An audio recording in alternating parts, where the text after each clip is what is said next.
বেসরকারি সরকারি খাত দুই জায়গায় যেখানে কর্মসংস্থানের সুযোগ আছে সেখানে অবশ্যই আদিবাসীদের জন্য যাতে ব্যবস্থা থাকে, সুরক্ষা দেওয়ার যে ব্যবস্থা, যে প্রক্রিয়া, যে প্রতিষ্ঠানগুলো রয়েছে সেখানে আদিবাসীদের কতদূর প্রবেশগম্যতা আছে সেটা একটা প্রশ্ন।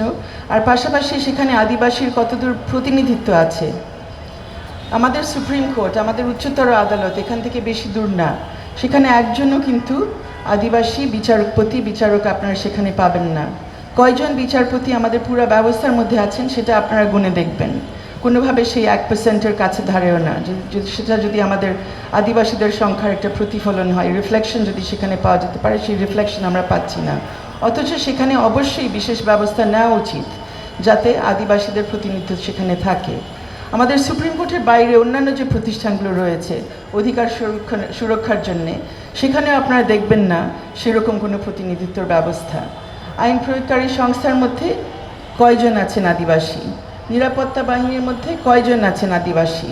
নতুন যে প্রতিষ্ঠান পুনর্গঠিত হচ্ছে মানবাধিকার কমিশন, সেখানে আমরা সবাই এখানে যারা আছি সবাই মিলে সুপারিশ রেখেছিলাম যে সেখানে অন্তত পক্ষে একজনের থাকতে হবে প্রান্তিক জনগোষ্ঠী থেকে, আদিবাসী জনগোষ্ঠী থেকে।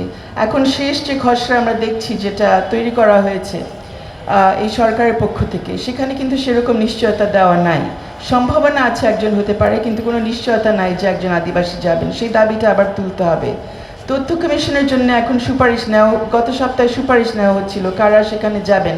আমি জানি না কোনো আদিবাসী ব্যক্তি সেখানে কোনো দরখাস্ত দিয়েছেন কিনা বা তার নাম সেখানে মনোনয়ন করা হয়েছে কিনা, কিন্তু আগে আবার প্রশ্ন তোলা উচিত যে সেখানে আদিবাসীদের অধিকার সেখানে কে দেখবে আর তাদের প্রতিনিধিত্ব সেখানে কে করবে।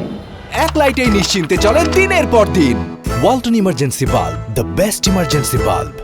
যে একটা কোটা এখন পর্যন্ত রয়েছে আদিবাসীদের জন্য, কিন্তু সেটা শতকরা 5 ভাগ থেকে শতকরা 1 ভাগে নামিয়ে নিয়ে আসা হয়েছে। সেটা কিভাবে নামিয়ে নিয়ে আসা হলো সেটার একটু ইতিহাস 1 সেকেন্ডের জন্য একটু বর্ণনা করতে চাই। আপনাদের সবার মনে থাকবে 2 বছর আগে যখন বৈষম্য বিরোধী আন্দোলন একেবারে তুঙ্গে, সেই সময় 21শে জুলাই 2024 আমাদের সুপ্রিম কোর্টে 1 নম্বর আদালতে হঠাৎ করে কোর্ট বসলো এই কোটার বিষয়ে, যেটা মুক্তিযোদ্ধার নাতি নাতনিদের বিষয়ে যে কোটা, সেটা নিয়ে আসলে প্রশ্নটা ছিল।